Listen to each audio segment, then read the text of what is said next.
Gente, quero agradecer a presença de vocês aqui nesse encontro maravilhoso. Esse é um encontro multidisciplinar com um propósito lindo que é de libertar mulheres que estão aprisionadas em relacionamentos abusivos, vítimas de violência doméstica. Então, nós reunimos aqui excelentes profissionais da área da psicologia, da área do direito, para trazer informações úteis e práticas para orientar mulheres. Mulher, se você está vivendo violência doméstica, alguma situação de relação abusiva, se você que está assistindo esse vídeo agora conhece alguém que está vivendo alguma dessas situações, eu vou pedir já para você curtir, compartilhar, leva essa informação para o máximo de pessoas, porque o nosso propósito aqui é único e exclusivamente fazer com que essa informação chegue para aquela pessoa que precisa desesperadamente sair dessa prisão. E eu tô aqui com a Andressa Taqueta, psicoterapeuta, especialista que já atende há anos mulheres que vivem em relações abusivas, que vivem em situação de violência doméstica, e também com o Dr. Luiz Henrique, advogado criminalista, amplamente experiente também em casos de violência contra a mulher. E nós vamos aqui falar, afinal de contas, como que uma mulher faz para sair de uma relação abusiva. Eu quero começar, assim, discutindo aqui com vocês para a gente ter clareza, porque uma grande dificuldade das mulheres que vivem essa situação, a gente percebe, às vezes elas não sabem que estão vivendo uma relação abusiva, né? Então, assim, o que é uma relação abusiva? Como que uma mulher sabe que ela está numa relação abusiva? Como que eu sei o que é uma relação abusiva? Quando é uma relação abusiva? E quando é um problema de relacionamento, uma crise, um desentendimento, uma fase ruim que pode acontecer, mas que vai passar. Então, tudo que a gente sabe é separar essas situações, identificar isso é uma relação abusiva e precisa ser tratada como tal. Uhum. Juliana, primeiramente, eu te agradeço pelo convite, é uma honra e privilégio estar aqui. Eu sei que esse conteúdo vai salvar vidas, né? Então, para mim é um prazer imenso estar aqui. E, bom, falando sobre o relacionamento abusivo, quando se fala nisso, qual que é a primeira coisa que as pessoas associam? Violência física. Mas nem todo relacionamento abusivo existe uma violência física. O que está atrás do relacionamento abusivo, né? Qual que é a diferença de um relacionamento tóxico e um relacionamento abusivo? O relacionamento tóxico é aquele que adoece, né? Então, ele afeta o nosso bem-estar, a nossa saúde física ou emocional, afeta a nossa concentração no trabalho, a nossa vida social. Então, todo relacionamento abusivo, ele é tóxico, que ele vai adoecer. Mas nem todo relacionamento tem o controle. Então, é o controle que está presente nos relacionamentos abusivos. E aí as pessoas pensam o seguinte: ah, mas o meu parceiro, minha parceira não me controla, né? Eu posso fazer de tudo, mas existem abusos muito sutis. E como que o abusador vai fazer para controlar? Ele vai gerar insegurança na vítima. Então, não é explícito dessa forma, é muito sutil. Não é uma forma de dizer você não pode fazer, mas ele manipula para que ela se sinta incapaz de fazer, ou impossibilitada de fazer. Exatamente, exatamente. É fazer com que ela se sinta incapaz, insegura, com medo, né? Então, o que você, mulher, precisa fazer? Você precisa olhar para dentro. Como você se sente nesse relacionamento? Você tem voz nesse relacionamento? Você é enxergada? As suas necessidades, os seus sentimentos são vistos pela outra pessoa? Ou tudo gira em torno da outra pessoa? Isso é um grande indício, porque relacionamento é troca, mas em um relacionamento abusivo é só um que tem o direito, né? A outra pessoa não tem direitos. Então olhe para dentro, para os seus sentimentos. Quais são os sentimentos mais presentes dentro de um relacionamento abusivo? O medo, porque a pessoa está sempre ameaçando: olha, se você fizer isso, eu vou te largar, eu vou embora. Ou então, eu vou ficar com outra mulher. Ela está sempre ali sendo ameaçada. Outro sentimento muito presente é a incapacidade. Porque o que essa pessoa faz? Ah, você não sabe fazer nada direito. Você tem sorte de eu estar com você. Você nunca vai conseguir alguém na vida que te suporte. É eu que faço tudo aqui, né? A insegurança, né? Porque essa pessoa isola ela da família, dos amigos, então ela não tem referência, né? Ela não tem alguém para alertar ela do que ela está vivendo e nem para lembrar ela do valor dela, né? Existe muito presente o sentimento de culpa, e esse sentimento, ele é terrível, né? Porque gera uma autopunição, a pessoa se sente devedora e ela começa a querer recompensar, né? E fazer tudo pelo outro. A pessoa abusiva, ela inverte toda a situação e joga sempre a culpa na vítima, né? E a ansiedade, né? Porque ela tá ali sempre pisando em ovos, porque ela sabe que se fizer alguma coisa, ela vai ser punida com um tratamento de silêncio, ou então com um conflito, uma agressão verbal. Tá vendo que nem sempre é físico? E outro sentimento muito presente é a confusão mental. A confusão é muito forte. Essa mulher, ela sente que ela está enlouquecendo. Por quê? A pessoa, ao mesmo tempo que dá carinho, dá afeto, vem a humilhação, a manipulação, a crítica, a diminuição, né? Então ela fica ali, a mesma pessoa que bate nela, a mesma pessoa que agride verbalmente, psicologicamente, é a mesma pessoa que depois vai lá e coloca o curativo. Então ela fica muito confusa. Será que ele é o meu abusador ou será que ele é meu salvador? Essa questão da confusão mental é muito complicada para limita a consciência, porque às vezes mesmo que pessoas próximas estejam enxergando e tentem alertar essa mulher, ela não consegue enxergar simplesmente porque ela está ali debaixo de uma situação de manipulação psicológica bem pesada. Isso é bem complicado. Doutor Luiz, como as mulheres chegam para você no escritório? Você acha que elas chegam com consciência de que elas estão vivendo uma relação abusiva, debaixo de violência psicológica, ou elas chegam só quando estão em situações extremas, porque estão correndo risco de vida, mas ainda nem sequer percebem por que estão correndo esse risco de vida? Conta um pouco Sim, pra gente. sim, é verdade. Bom, primeiramente, Juliana, Andressa, é um prazer muito grande estar aqui com vocês e aprendendo também, porque nós, homens, a gente tem que correr muito mais atrás de estudar e entender essa questão psicológica da mulher, porque infelizmente é uma situação diferente. A gente sabe que existe uma vulnerabilidade social e que nós imaginamos o que vocês sentem, o que as mulheres sentem. A gente nunca vai sentir o que vocês realmente sentiram. Mas o que eu faço é absorver isso e transportar essa realidade para o judiciário de uma forma humana, de uma forma simples, porque o que é verdade não precisa ser muito elaborado, né? Olha, como que a maioria das mulheres chegam no escritório? Infelizmente, a maioria ainda é aquela mulher que realmente foi agredida, que foi ameaçada, que chegou num estado assim de praticamente ser ameaçada de morte mesmo, né? Olha, eu vou te matar. E aí elas tomam coragem para procurar uma pessoa especializada. O que eu vejo a grande dificuldade delas é saber como dar o primeiro passo. Como é que eu vou fazer isso?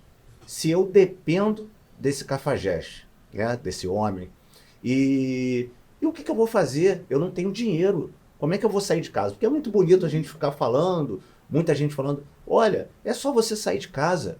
Como assim, gente? A mulher às vezes tem filho. Na maioria das vezes tem filho. Menores de idade.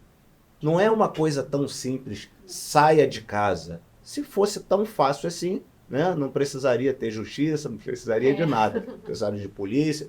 Mas infelizmente a gente vive numa sociedade em que homens narcisistas, psicopatas, acabam tornando a vida dessas mulheres muito de forma que elas não têm para onde ir. Isso também é um tipo de violência, não é, doutor? Também, Explica pra também. gente, como que isso se enquadra Pois na é. legislação, essa A violência? nossa colega Andressa, com a experiência dela, nos passou toda essa questão da mulher que sequer sabe que às vezes está passando por violência doméstica.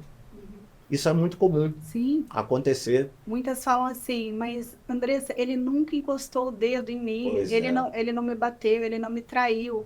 Então, ela não percebe isso como violência. Sim, pois é. Né? Eu não tenho nenhum roxão É. aqui, né? Ainda tem Exato. um senso, então vocês acreditam que ainda tem um senso coletivo de que a violência doméstica está restrito à agressão física, Sim. né? E aí os outros tipos de violência que estão ali enquadrados na Maria da Penha, as Sim. mulheres acabam não enxergando isso como violência doméstica, mas como problemas de relacionamento. Exato. E aí isso ainda piora quando essa mulher vai, às vezes, desabafar com alguém, contar pra alguém, Sim. e é incentivado a lutar pelo Pois é. casamento, a lutar pela família, a lutar pelos filhos, né? Sem Pois que é. essas situações sejam enxergadas como tal. Porque quando a gente enxerga como um problema de relacionamento, a gente trata como um problema de relacionamento, buscando diálogo. Mas a relação abusiva não tem Exato. diálogo, né? Não Então a tem mulher diálogo. fica ali correndo atrás do impossível e morrendo um pouquinho todos os dias. Agora, quando a gente tem consciência de que é violência doméstica, a gente precisa tratar como Sim. violência doméstica, que aí não é mais uma busca pelo diálogo. E é por isso que a gente está aqui, para trazer Sim. essa consciência. Porque a gente não trata a violência doméstica com a busca pelo diálogo, a gente trata a violência doméstica com o preparo para sair dessa situação. Exato. Um preparo da mulher, né? Um preparo da mulher, tanto numa esfera emocional, numa esfera de entender os seus direitos, de se fortalecer mentalmente, espiritualmente, financeiramente, Sim. né? Para poder sair dessa É verdade. situação. Porque a mulher, ela acha que ela está numa crise no relacionamento. Só que a gente precisa entender que é muito diferente a crise no relacionamento, né? Porque como que é a crise, né? Eu vou ali conversar com o meu parceiro, vou expor as minhas dores, meus sentimentos. O que você vai ver, gente? Quando é crise no relacionamento, você vai ver uma vontade do parceiro colaborar, porque relacionamento é construção conjunta. Exato. Tem que ter respeito, é o mínimo. E aí, dentro desse relacionamento abusivo, não tem respeito. Só que como ela tá ali, dentro dessa confusão mental, né? Existe ali o conflito, às vezes xingamentos, a inversão da culpa, o tratamento de silêncio. Só que depois disso, a pessoa age como se nada tivesse acontecido. Sim. Né? Então, essa mulher ela começa a ficar confusa. Opa, peraí, será que eu não estou exagerando? E aí ele fala, não, você que é chata demais, você que é ciumenta, você que é controladora. Minha ex não era assim. Olha só, ele deixando ela insegura, né? Para falar que o problema está nela. Sim. Então, ela começa a achar que o problema está nela. Afinal, no início, ele era maravilhoso, né? Então, é um requinte de crueldade, né? Porque Sim. cometer a violência contra a gente está falando que mulher, porque na maioria dos casos a questão da violência, da relação abusiva é do homem contra a mulher, mas também existem mulheres também que têm o perfil narcisista, né? Mas eu estou falando aqui no feminino. Comete a violência contra ela e ainda coloca nela um sentimento de que ela mereceu Exato. passar por aquilo. Se ela recebeu aquele tratamento, ou foi agredida, ou foi traída, por qualquer mecanismo, foi porque ela mereceu. E a mulher realmente internaliza isso. E isso acaba impedindo, né, que ela busque ajuda, que ela faça uma denúncia, porque ela verdadeiramente acredita que ela é culpada, responsável por aquilo que está É acontecendo. verdade. Exato. Verdade.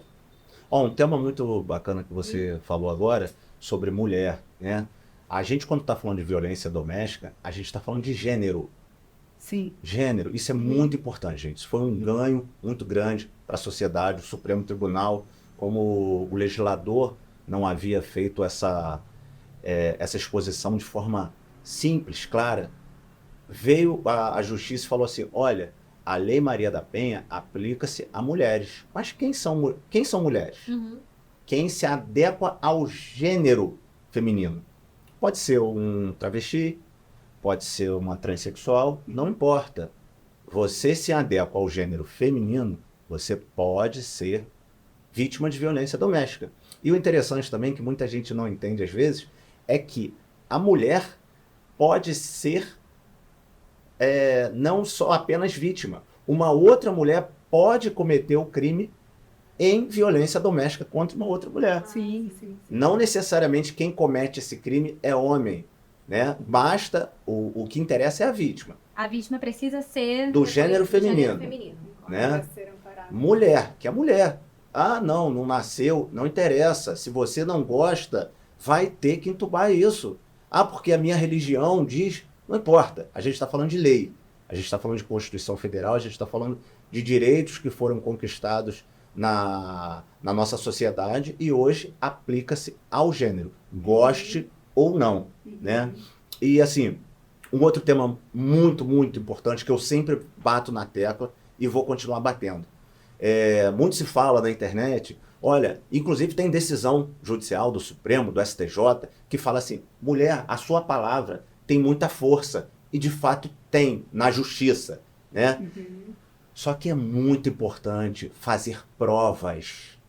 Provas, doutor, como assim? Que provas que eu vou fazer? Provas da violência que você está sofrendo. Mas como que eu faço isso? Conversas de WhatsApp. Vocês são inteligentes. Vocês vão conversar com ele por WhatsApp. Vocês vão gravar vídeos. Bote o celular escondidas.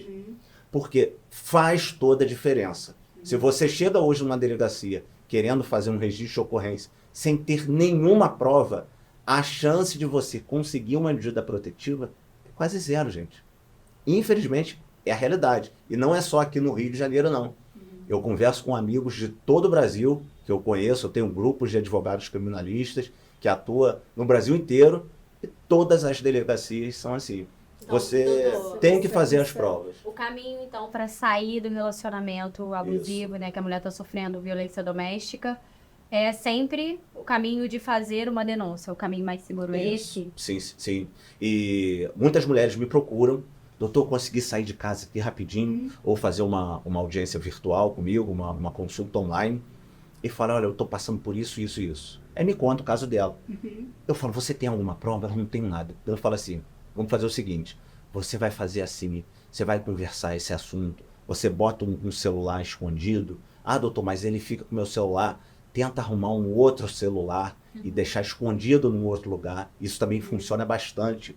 E conversas de WhatsApp, como eu falei, e testemunhas que presenciem. Sim. Então, assim, foquem nessa questão de prova. Esse é o primeiro passo. Agora aqui, no decorrer da nossa conversa, eu vou passar outros detalhes. Fiquem até o final, porque a cereja do bolo vai vir daqui a pouco. Mas, doutor Luiz, como que a justiça entende esse fato da mulher se consultar com um advogado para produzir provas? Assim, Sim. a mulher, a gente está falando do caso real. A mulher Sim. não está inventando, até porque ela não tem como inventar Exatamente. provas de Perfeito. fatos que aconteceram. Né? Perfeito. Mas ela se orienta com um advogado para saber sobre como produzir provas. Por exemplo, Perfeito. o que precisa ter numa conversa de WhatsApp para eu mostrar que ele faz isso, Sim, né? sim. O que precisa ter no áudio? Como que eu Sim. gravo um áudio?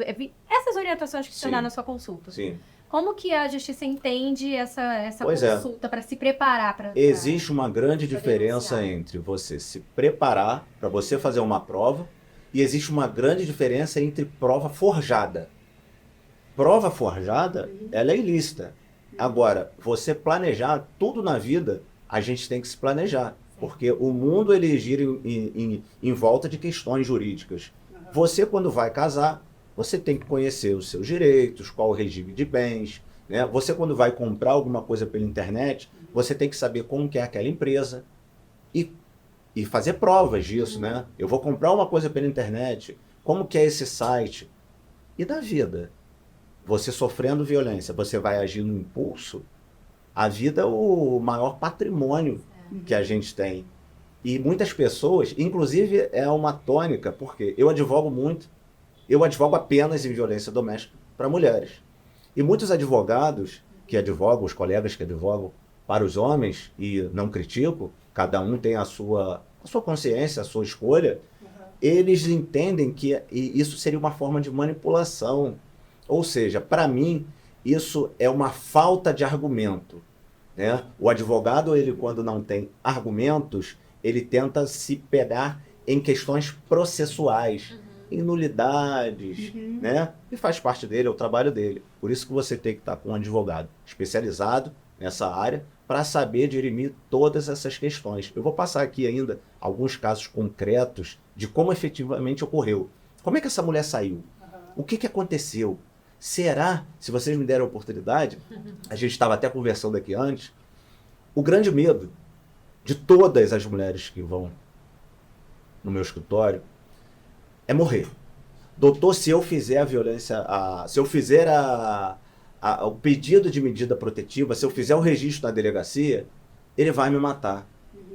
Olha, eu estou há 17 anos atuando nessa área. Nunca, no meu caso, um homem matou uma mulher porque ela fez registro de violência doméstica. É óbvio que isso acontece, mas não é porque ela fez o registro de violência doméstica. Sim. Porque ele iria fazer isso de qualquer jeito. Ele iria fazer. A gente tem que entender que faz parte de quem a pessoa é, né? Da crueldade dessa pessoa. E quando se fala, né, em uma pessoa que tem um transtorno de personalidade narcisista, essa pessoa ela não respeita o que você fala, né? Ele não respeita a vítima. Então, quanto mais ele avança, mais ele vê que a vítima fica acuada, mais ele vai para cima. Sim. Aí, de repente, chega uma intimação. Ela teve coragem. Porque na cabeça dele, essa vítima nunca vai ter coragem. Nunca vai ter coragem de pedir divórcio, nunca vai ter coragem de entrar com uma medida protetiva. E é uma personalidade que tem uma necessidade enorme de aplausos, de ser bem visto, né? Por isso que a gente estava falando aqui, né? Ninguém acredita na vítima, né? Porque para a sociedade a visão cara machista, maravilhoso, né? É um cara gentil. Ele aparece, né? Ele não tem essa imagem. Exato, de bom moço, né? Então, é muito difícil para ela. E aí ela fica muito confusa, ela fica totalmente confusa e ela não consegue se posicionar. E tem também essas questões, nessas situações dele manter publicamente uma imagem de bom moço, ainda tem os casos que a gente vê, infelizmente, muito comum de acontecer, né? Dele provocar tanto a mulher, até que ela Exato. tenha uma reação explosiva, né, por exemplo. Direto. Né? E não só ela, às vezes, acredita que ela é a pessoa abusiva na relação, como também as pessoas que convivem com o casal, com a família, acham que ela é a pessoa problemática, né? Só que, na verdade, ela está apenas reagindo. Socorro. E essa pergunta chega sempre para mim, Andressa, acho que eu sou a pessoa narcisista. Não, o narcisista ele provoca tanto a vítima até ela explodir, porque aí ele tem argumentos para falar que ela é descontrolada emocionalmente, né? É louca. Ela é a louca, né? Então, ela tá debaixo de tanta manipulação que ele não acredita que ela vá tomar alguma atitude. E aí chegou a intimação para ele, o que ele faz? Existe um limite, eu não quero ser visto como agressor, eu não quero ser visto como uma pessoa abusiva, né? Eu não quero perder a minha imagem. Então, essa pessoa zela muito por imagem. Sim. Isso, direto eu vejo mulheres que ele me gravou, ele estava ali, ele estava me gravando. Por quê? Porque ele pega essa imagem, provoca. Ela explode com raiva, né? E aí ele, tá vendo como você é descontrolada emocionalmente? E ela começa a se sentir culpada, porque ela teve uma reação que ela não gostaria de ter. Sim. Não é normal para ela agir com raiva, não é normal essa explosão. E ela começa a se sentir culpada. Poxa, e ela sente culpa, ela tem empatia, e aí ele se vitimiza, né? Então, chega para as pessoas, né? Ele difamando, tá vendo? A sua irmã precisa se tratar. Olha só como ela tá descontrolada emocionalmente. Por isso que é tão difícil ter uma rede de apoio, né? Porque as pessoas já ficam assim, meio assim, porque o cara se mostra tão legal, né? Tão prestativo. É quase para as pessoas que estão de fora, é realmente difícil de acreditar, né? Então, por isso que é tão importante a mulher ter provas. Sim. Mas também é importante que a mulher não se prenda preocupada com o que as outras pessoas vão pensar. É mais importante, ela sabe o que ela passou, ela precisa produzir provas para se resguardar na justiça, né, do que vem depois da separação, para esse processo ser o mais leve possível, depois de todo o trauma que ela já viveu. Então, assim, a mulher tomou consciência, deu um passo de ousadia, porque a gente está vendo aqui, né, que ele realmente não espera que ela vai ter coragem. E aí, quando a mulher se sentindo tão fraca, busca lá a última gota de força dentro dela e toma esse passo, ele já volta para o lugar dele, né? Porque, na verdade, essas pessoas, esses homens, eles são fracos. Eles precisam, né, se colocar nessa posição de agressor, de superioridade, exatamente porque eles são fracos. Então, quando a mulher reage, já dá uma brecada neles, né? Então, quando a mulher toma essa atitude, dá esse passo, o que acontece depois, doutor Luiz? A mulher foi lá, fez a denúncia.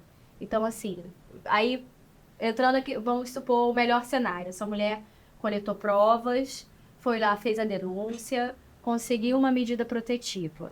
Então, juridicamente, o que acontece com essa mulher? Qual é o próximo passo? Sim, pois é. Primeiro, é muito importante a mulher ter um advogado para fazer isso. A gente sabe que a realidade hoje da polícia no Brasil é muito cruel.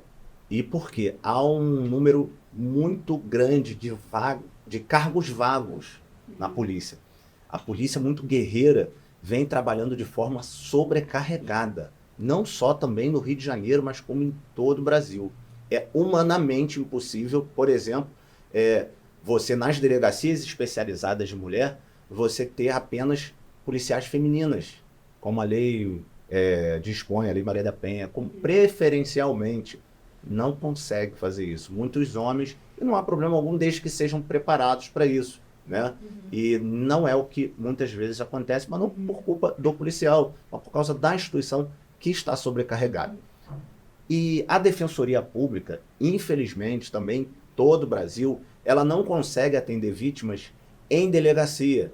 A Defensoria Pública, que é uma instituição assim, que se não fosse ela, eu nem sei o que seria dos vulneráveis em geral, das mulheres, dos negros, dos homossexuais, porque é essa instituição que vai buscar por esses direitos, sem cobrar nada, de forma gratuita. Então, assim, tenha um bom advogado, tá? Vá na delegacia com esse advogado, peça medida protetiva. E eu vou passar uma questão prática aqui, tá? O que acontece muitas vezes? A mulher pede a medida protetiva na delegacia, o delegado ele tem até 48 horas para mandar isso para o juiz e o juiz também, esse prazo para deferir. Só que a mulher fala assim, doutor, como é que eu vou ficar dentro de casa por 48 horas ou 24, 48, 4 dias, aguardando essa decisão do juiz? Eu, como um advogado diligente, muitos colegas, o que a gente faz? Vamos na delegacia, explicamos a gravidade da situação para o policial imediatamente requerer aquela medida protetiva ao juiz. O advogado ele sai da delegacia e vai direto para fora. Onde é o juizado ou a vara que está atendendo violência doméstica. Vou lá despachar com esse juiz. Excelência, eu preciso isso aqui hoje. Essa mulher está correndo risco de vida. Essa mulher está sendo vítima de violência psicológica, está sendo ameaçada, está sendo agredida. E o juiz vai dar. Pode sair tudo no mesmo dia. E essa mulher, ela, como que é isso? Quando ela tem a medida protetiva aceita pela justiça? Isso. São várias medidas, Juliana. O agressor, ele tem que deixar o lar ou é a mulher que tem que buscar abrigo na casa de algum familiar? Porque muitas vezes a gente também vê que tem mulheres que não saem porque pensam, eu não tenho para onde ir. Sim. Depende muito de cada caso. Essa questão da gente requerer medida protetiva, ela tem várias formas, né? Dependendo do caso concreto. Por exemplo, você pode pedir afastamento do lar do agressor, você pode pedir para você, estou saindo do lar para ir para outro lugar. Então isso vai depender. Tem a questão dos alimentos, que também é uma forma de medida protetiva, satisfativa, inclusive, juridicamente, isso é uma coisa muito importante. O que é uma coisa satisfativa? Porque os alimentos, quando eles são dados pelo juiz de uma forma provisória, né, como é numa ação civil, você depois tem que buscar isso no processo principal, vamos dizer assim, naquele processo onde vai ser julgado tudo. Na violência doméstica, não. Essa medida cautelar ela já se torna satisfativa. Você não precisa entrar com uma outra ação para continuar recebendo esses alimentos, né? Então é muito importante pedir os alimentos também. O juiz vai deferir, entendeu? Agora, muitos casos concretos, o que tem acontecido? As mulheres saem de casa e vão morar de favor na casa de amigos. Olha, no mínimo 70% dos meus casos acontece isso. As mulheres têm amigos, amigas que ficam compadecidos daquela situação e acabam a acolhendo até o juiz ou dar a medida protetiva, né? Até ela conseguir os alimentos, que ela vai procurar uma casinha. E as mulheres têm que também, com relação a essa questão financeira, que é uma questão prática, muitos estados, muitos municípios têm leis específicas que garantem benefícios. Benefícios previdenciários, agora muita questão nova na legislação, vínculo trabalhista, que você pode pensar assim, poxa, eu trabalho na iniciativa privada, eu vou ficar aí um mês sem trabalhar, o meu patrão vai me mandar embora. E existe uma previsão legal que o juiz pode intimar um empregador para garantir a estabilidade daquela mulher naquele emprego. Então tem muita coisa, depende, cada caso o advogado, o delegado vai analisar. Por isso é tão importante conversar com um advogado. Muito, essencial. Sobre o seu caso, para você saber exatamente quais são os seus direitos e como que você vai fazer a denúncia, quais são as solicitações, me queria ver se você a palavra técnica, né? Mas o que você vai demandar da justiça, né? O que você pode demandar da justiça. Então, assim, do ponto de vista jurídico, nós já vimos o que acontece, né? Agora, Andressa, do ponto de vista emocional, o que acontece com essa mulher quando ela sai, quando ela dá esse passo, assim, tem essa coragem de ir lá e fazer a denúncia e ir embora de casa, ou colocar o agressor para fora de casa? O que acontece? Primeiro que a gente precisa falar que existe essa dificuldade de sair, né, sair desse ambiente. É muito difícil para ela, quando ela decidiu ali mentalmente, ela fala, eu preciso sair daqui. Normalmente, quando chegou uma situação muito pesada, que ela não aguenta mais, ela se entraria no fundo do poço, né? E muitas vezes ela tem que sair de casa, né? Ou seja, ela tá ali com os filhos e o que ela pensa? Meu Deus, tô dependente financeira, muitas ficam dependentes financeira, porque é uma forma que o abusador, ele tenta podar essa mulher, falando, olha, não, você não precisa trabalhar não, agora que a gente tem filho, você cuida dos filhos. E aí essa mulher acha que é zelo, que é cuidado, né? E ela vai cada vez mais se podando. E ela não tem ali um trabalho, uma fonte de renda, então ela se sente prisioneira. Então, por isso a importância de buscar, de entender os direitos dela, entender que ela tem direito à pensão alimentícia, né? Que ela vai sair dali e também ela pode pedir a separação de corpos, né? Ela pode pedir para que ele saia da casa, então tem várias formas dela se proteger, mas emocionalmente ela precisa se fortalecer, porque senão o que acontece, Ju? Quando ela sai desse relacionamento, quando ela ameaça ir embora, o que acontece? Esse cara que era abusivo, manipulador, que humilhava ela, que dava tratamento de silêncio, que às vezes saía na sexta, voltava no domingo, que traía ela, que ele vira uma seda. É verdade. Muda totalmente. Pensando por esse lado, essa mulher tomar a decisão de sair é algo muito difícil, é algo que ela, na verdade, ela não quer, porque ela não quer confrontar aquela dor, né? Exato. Ela não quer ter esse confronto, a mulher daria qualquer coisa para evitar esse confronto. Então, quando ele vem com esse arrependimento, mesmo que seja um falso arrependimento, mesmo que ela até suspeite que aquilo pode ser falso, no fundo ela quer tanto que seja verdade. Ela quer que seja verdade. Que aí ela acaba ficando. E nesse ponto, Andressa e Dr. Luiz, eu acho que a medida protetiva é algo que protege a mulher não só da violência física, mas principalmente a medida protetiva protege a mulher da violência psicológica, de passar novamente por esse processo de manipulação que é o Hoover. né? Porque Sim, se a mulher sai de exatamente. casa sem uma medida protetiva, o cara vai lá atrás dela, vai dizer que se arrependeu, vai chorar as pitangas, vai prometer mundos e fundos, Verdade. e aquela mulher acaba voltando. Então, quando ela tem a medida protetiva, ela está resguardada de não ter nenhum tipo de contato com ele. Contato. Porque a medida protetiva não é só sobre a aproximação física, né? Mas Sim. o agressor também fica proibido de qualquer fazer contato. qualquer contato. Né? E eu Então, sempre falo, né? Saiu de um relacionamento abusivo, contato zero. contato zero. Então, Porque a gente não tá falando de um relacionamento saudável, de um relacionamento comum. Onde terminou, existe respeito. Cada um vai pro seu canto, né? Não, a gente está falando de um relacionamento abusivo. Ou seja, não é um relacionamento, é um jogo de manipulação emocional. Ou seja, essa pessoa ela é viciada em conquistar, depois ela desvaloriza, descarta e conquista novamente. Ela é viciada nesse ciclo. Então, passou do descarte, vem a fase do hoovering. Ele vai fazer de tudo para continuar tendo o suprimento dela. E aí as pessoas falam assim, eu vejo que muitas já estão tendo conhecimento, falam assim, mas ele não voltou atrás de mim.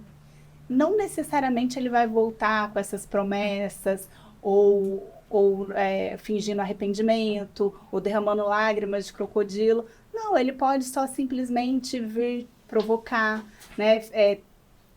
Vir com uma nova vítima, né? E fazer tudo para essa nova vítima, porque aí ela que ela começa a pensar? O problema está em mim, porque agora ele tá feliz com ele está feliz com outra, isso fere o ego dela, entende?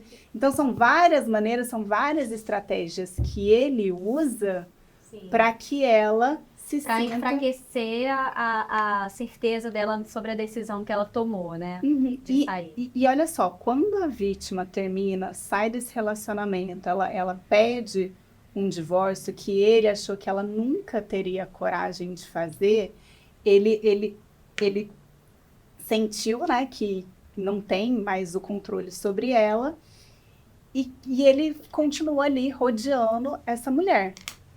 Então, ela tá ali sobre... se ela abrir brechas, ele sabe exatamente o que falar e o que fazer para colocar ela no ciclo de abuso de volta. Por isso, gente, contato zero. Contato zero é bloquear a pessoa de todos os lugares, avisar as pessoas que você não quer mais saber da pessoa. E aí as pessoas falam, não, Andressa, mas eu tenho filhos, não posso estabelecer o contato zero. Tudo bem, você vai estabelecer o mínimo de contato possível e usar o método pedra cinza. O que é o método pedra cinza? É você não dar suprimento para esse homem. O que é o suprimento dessa pessoa que tem essa necessidade de controle?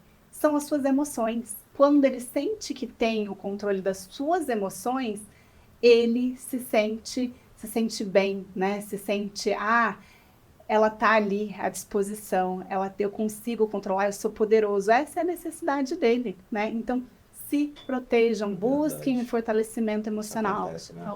O contato zero realmente é uma forma de proteção, porque deve ser bem difícil mesmo para a mulher ficar ouvindo as falsas promessas e não acreditar nelas, porque simplesmente a mulher quer acreditar nelas por ser mais fácil reconstruir a família do que começar tudo de novo sozinha, às vezes sem nada, do absoluto zero, cheio de feridas, preocupada com o que as pessoas vão pensar, com o que a família vai falar e todas essas questões, né?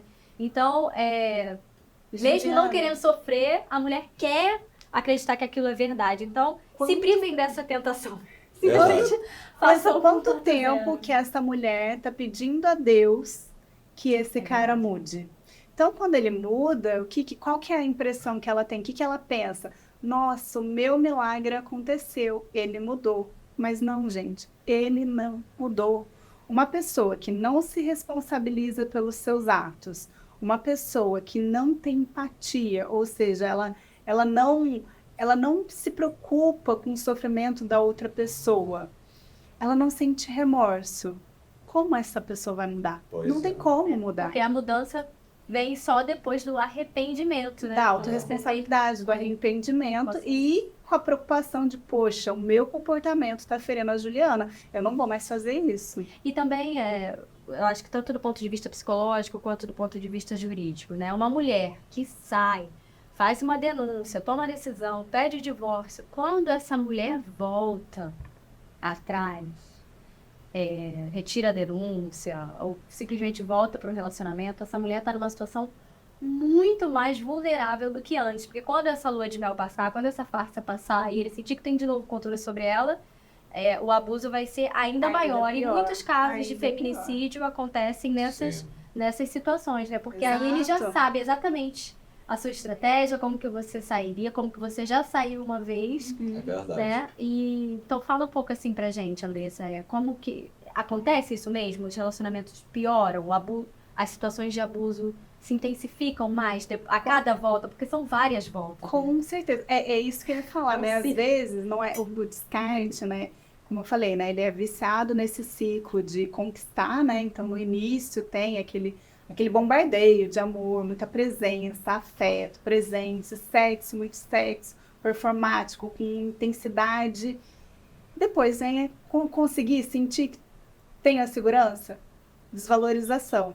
Depois vem o descarte. Só que isso acontece várias vezes. Descarta, e aí depois ele não é viciado nesse ciclo, aí depois ele pede para voltar, se diz arrependido, ela volta e dá mais uma chance.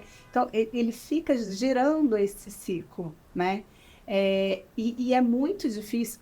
Antes de responder sua pergunta, Ju, eu preciso falar isso. Gente, se você julga uma pessoa por não conseguir sair, não faça isso, porque existem muitas coisas que estão por trás desse medo dela, sabe? E o que acontece? Depois que ela volta, ela perde a credibilidade, as pessoas se afastam, porque falam, a Juliana de novo voltou, tá vendo? Mulher de malandro, gosta de apanhar. Gosta de apanhar. Não é isso.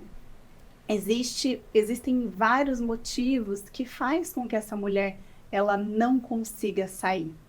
Existem motivos fisiológicos, comportamentais, repetição de padrões familiares, crenças culturais, né? Feridas emocionais da infância, né? Às vezes ela viveu um abandono, ela tem tanto medo da solidão, do abandono, que o medo paralisa ela ali. Fisiológica? Explica pra gente como que é essa questão fisiológica de não conseguir sair. O que acontece? Eu vou explicar o que acontece no nosso cérebro. E é importante porque muitas mulheres sentem o peso da culpa, né? Elas se sentem impotentes. Eu sei que eu preciso sair, mas eu não consigo sair. Ela se sente muito mal por isso, né? Mas a gente precisa entender que existe uma questão fisiológica. A dependência emocional, ela é como uma dependência química, ativa os mesmos lugares no cérebro. Então, como isso acontece? Lá no início, ela teve todo esse amor, né? Ela teve ali muita presença, ela foi muito elogiada, ela estava ali se sentindo amada, se sentindo protegida, adequada. Talvez ela nunca tenha se sentido assim na vida. E aí, quando ela sente isso, ela fala, minha alma gêmea, encontrei, por isso estava demorando, porque Deus estava caprichando, Presente né? de Deus. Eu sou muito sortuda. E o cérebro dela, nesse momento, libera uma quantidade enorme de ocitocina, serotonina, dopamina, noradrenalina, hormônios do prazer, hormônios do bem-estar, da memória afetiva. Então, ali, ela sentiu toda essa emoção. Depois dessa fase inicial, né, do love bombing, vem a fase de desvalorização. É aí que começam as manipulações. É aí que ele começa a criticar, faz tratamento de silêncio, né, xinga a vítima. Aí começam as desvalorizações. O que ela começa a entender? Opa, o carinho aqui tá escasso. Eu não vou ter isso mais como eu tinha lá no início. E aí ela começa a se sentir culpada. Putz, eu tô fazendo algo, eu tô deixando de fazer algo. Porque ele era um príncipe, né? Uhum. E aí, nesse momento, sabendo que o carinho tá escasso, o que que acontece? Quando ele vem, faz uma coisinha boa por ela, o cérebro dela libera dopamina, ocitocina. Então ela começa a ficar viciada com a migalha afetiva, porque ela tem menos carinho, mas aí aquilo já sacia ela. Então é um vício emocional. Gente, ativa os mesmos lugares que uma dependência E química. ela vai sempre buscando as migalhas, se humilhando, fazendo de humilhando, tudo para fazendo- receber alguma migalha. Pensa numa pessoa que tem dependência química. Ela sabe que aquela droga faz mal, mas ela vende tudo que vem, ela vende tudo que tem, ela acaba com as relações familiares, ela acaba com o emprego. Por quê? Porque a necessidade de satisfazer o vício é muito grande. E é bem assim que acontece com quem tem a dependência emocional. Eu preciso tanto esse cara preencheu o vazio emocional dela. Então eu preciso tanto desse cara que eu acredito que eu não sobrevivo sem ele. É físico, ela sente até a crise de abstinência longe dele, né? Por isso, não julguem, gente. Não julguem uma pessoa que está em um relacionamento assim. E se você está e não consegue sair, tira esse peso da culpa. E busca auxílio E busque. terapêutico, Uhum. né? Se fortalecer para sair e uma vez fora, permanecer lá e Exato. construir a sua vida. Outra coisa que acontece, Ju, fisiológica, é o seguinte: quando essa mulher ela tá debaixo de abusos psicológicos, morais, sexuais, patrimoniais, né? Quando ela está debaixo dessa situação tensa de estresse, o cérebro libera o quê? Cortisol, o hormônio do estresse, e adrenalina, né? O hormônio da tensão. Ela está ali sempre pisando em ovos, porque algo ruim vai acontecer a qualquer momento. Essa carga enorme de cortisol afeta diretamente o córtex pré-frontal, que é a parte do cérebro responsável por análise e julgamento, por tomada de decisão.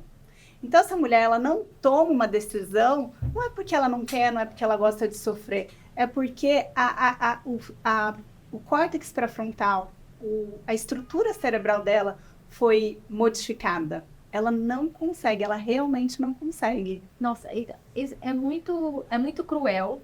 É realmente uma prisão, né? Um relacionamento desse. E pelo que você está falando, de como essa questão fisiológica afeta a capacidade cognitiva, vou dizer assim, da mulher, né?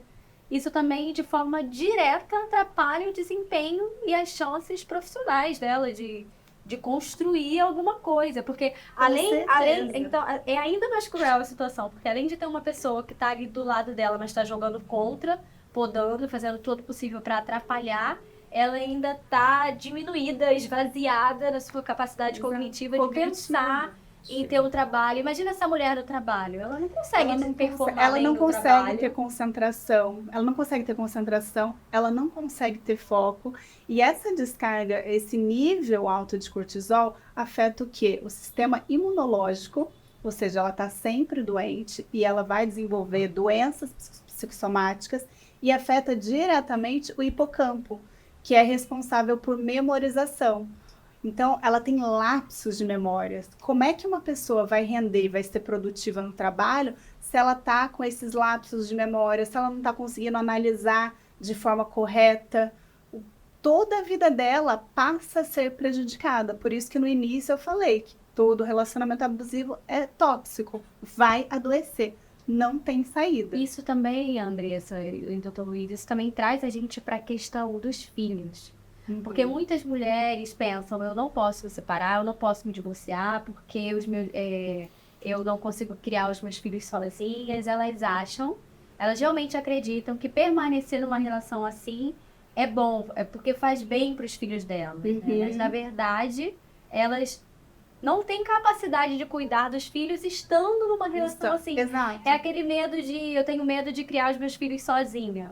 Né? Só que, na verdade, elas já estão sozinhas, dentro de um casamento, criando seus filhos sozinhas e ainda nessas condições completamente desestabilizadas emocionalmente, com a sua capacidade cognitiva prejudicada. Então, é aquela questão de quando elas conseguem sair e se fortalecem emocionalmente, né? A capacidade de cuidar delas e dos filhos é muito maior e melhor. Sim. Mas sem esse conhecimento, sem essa explicação, é muito difícil para uma mulher dentro de uma relação abusiva reconhecer isso, né? E os filhos acabam sendo, na cabeça delas, um fator também para permanecer. Olha, essa mulher, ela justifica muito em relação aos filhos, né? Ela fala assim, não eu não posso sair porque eu tenho filhos. E uma coisa que eu sempre falo, se você tem filhos, os seus filhos devem ser um propulsor, a motivação para você sair desse relacionamento. Verdade. Porque os filhos, Não eles... um impeditivo, né? Não é Mas impeditivo. uma motivação, Uma motivação. Porque os filhos não são os bens mais preciosos dessa mulher. Eles merecem crescer em um lar seguro, estável, saudável. Porque esse ambiente caótico, conflituoso, vai fazer o quê?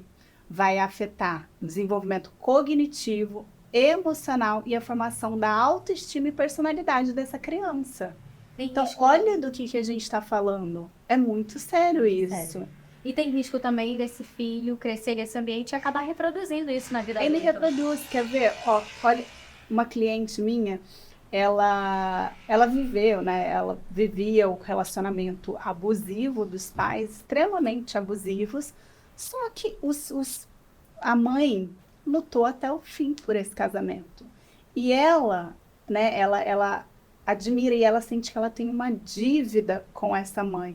Porque, nossa, a minha mãe ficou, por minha causa, aguentando violência física, traições, humilhações.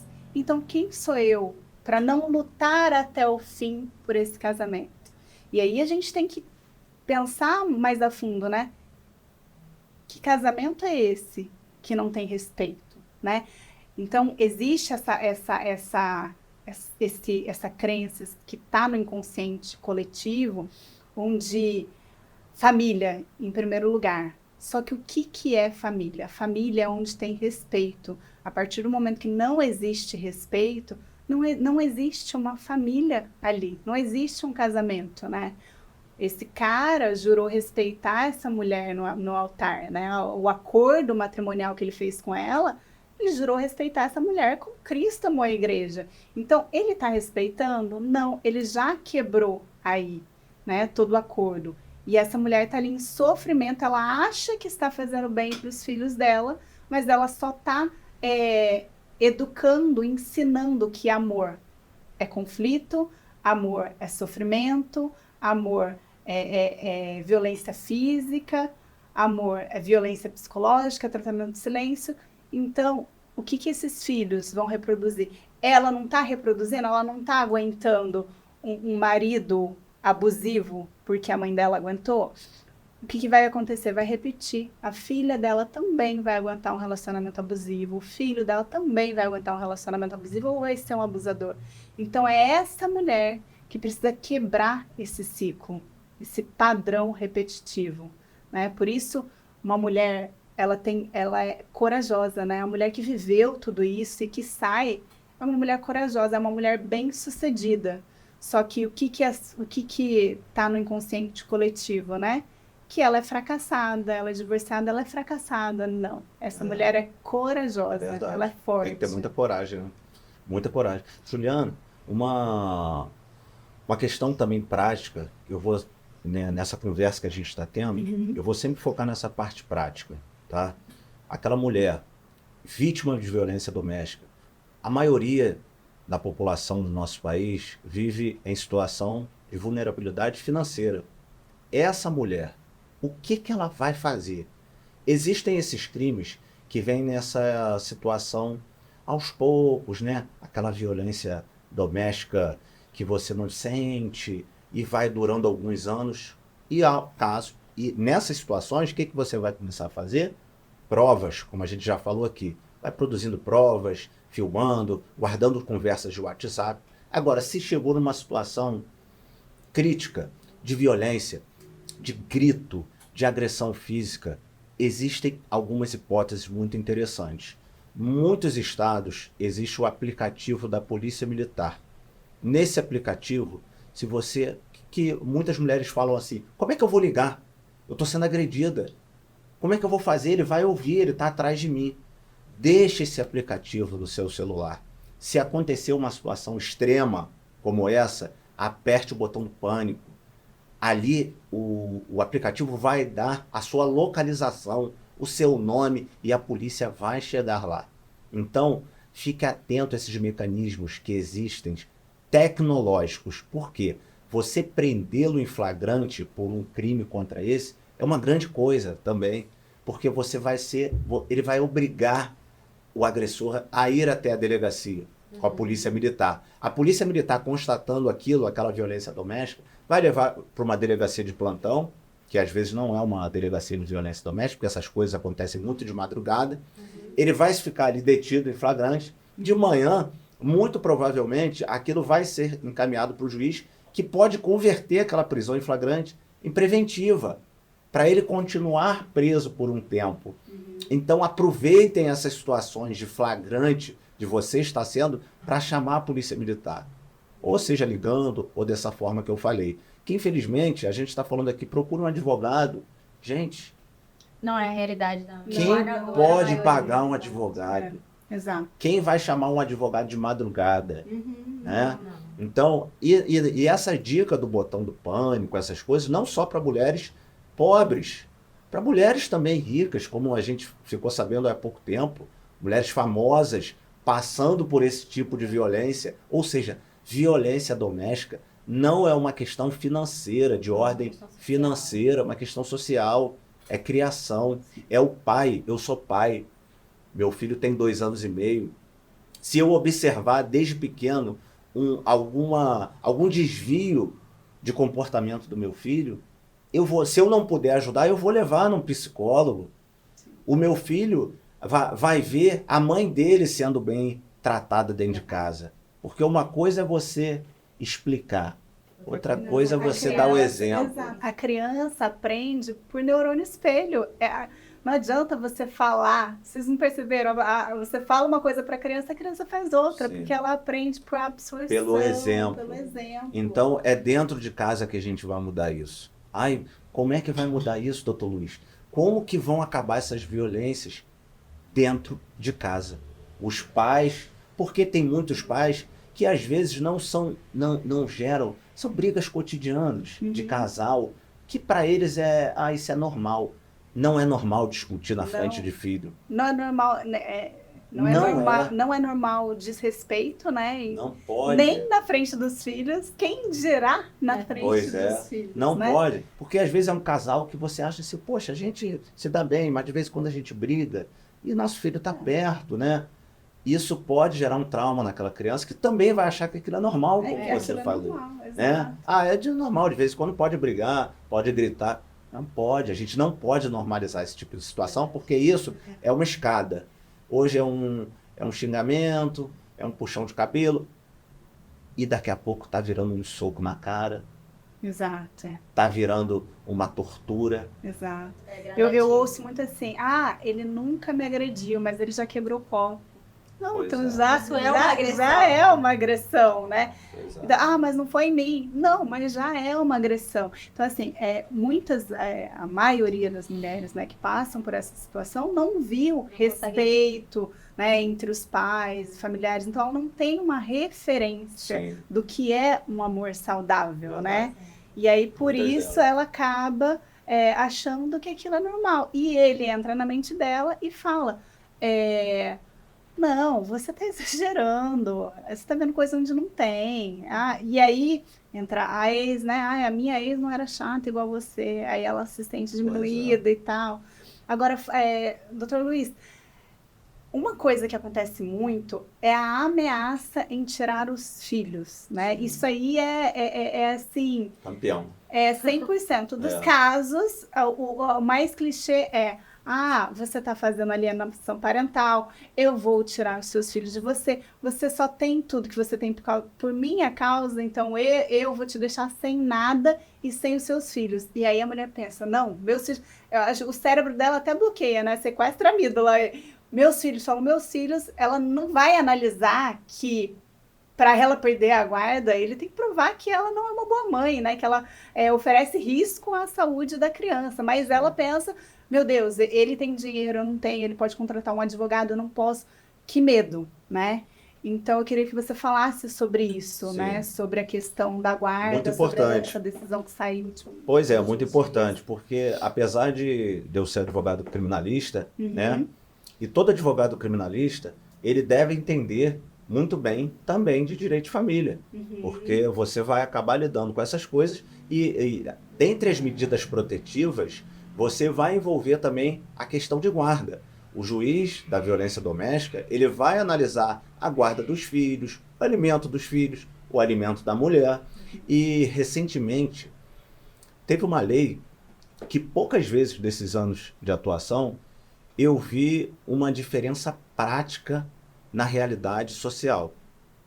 Muitos desses pais, agora, sabendo que ele sendo responsabilizado por violência doméstica, ele vai perder a guarda da criança. Em regra, a guarda é uma guarda compartilhada, só que nesses casos veio a lei, teve que vir a lei dizer, olha assim, olha aqui, não vai ser mais assim.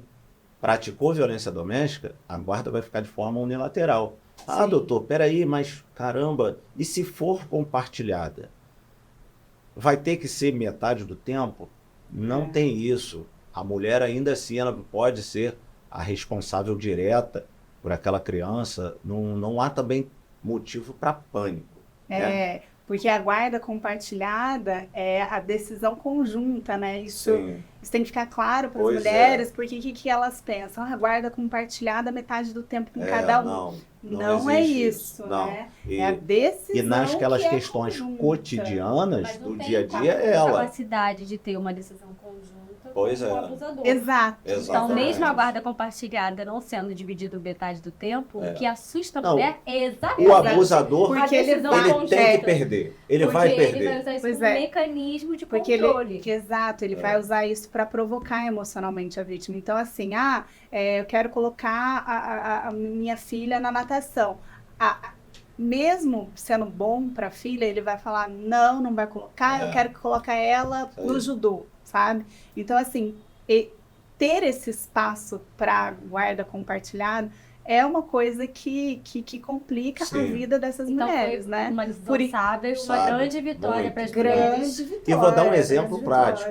Vou dar um exemplo prático dessa lei, dessa previsão legal que o agressor vai perder a guarda. Eu tenho um caso em que uma mulher vítima de violência doméstica nunca foi agredida fisicamente, né? Ele era o ex-marido dela é aquele psicopata silencioso que vai querendo sempre mostrar para a mulher que ela está errada, que ele socialmente ele é uma pessoa maravilhosa. Todo mundo gosta dele, ele é gente boa. Como é que ele vai fazer uma coisa dessa com ela? Ninguém acredita. Sim. E aí, eles separados, ela tem a guarda, né? A guarda principal dos filhos. E ele, como que ele vinha querendo controlá-la emocionalmente, como você falou, que eles querem continuar fazendo. Toda semana ele mandava assim, diversos e-mails para ela sobre assuntos da filha.